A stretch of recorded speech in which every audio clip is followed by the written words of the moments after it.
And realizing, as I've touched upon several times here, that this is about using ideas that are already out there. They're not IT ideas.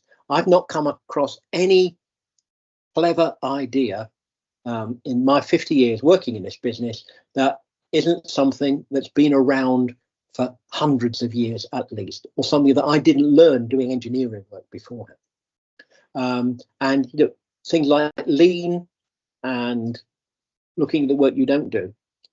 If you make tea, my mother taught me how to make tea, and I, of course, followed the way my mother taught me how to make tea. Unquestioningly, because as a good son, you always trust your mother. But it's good to experiment sometimes. I think she'd always made me do this. If I don't do that, will it taste better? You put the milk in first or second? Well, she always said you have to put the milk in afterwards. But then she always took sugar in and she stirred it up, and I don't. And if you put the milk in first, when you pour the tea in, it mixes it up for itself. You don't have to stir it, so it's easier.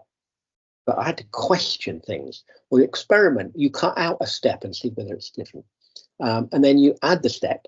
Like if you warm the teapot first, it actually makes the tea warmer and taste better. But she could never be bothered with that. So we've learned, hopefully, by the time we get to maturity, that, yeah, it was a good idea and I've been doing it that way, but let's question everything. Let's experiment with everything. Let's try not to do something for a while and see if it's better. Let's try a new idea and see if it's improving. We do this in our everyday life. All we're talking about with things like Devops is bringing in that idea in.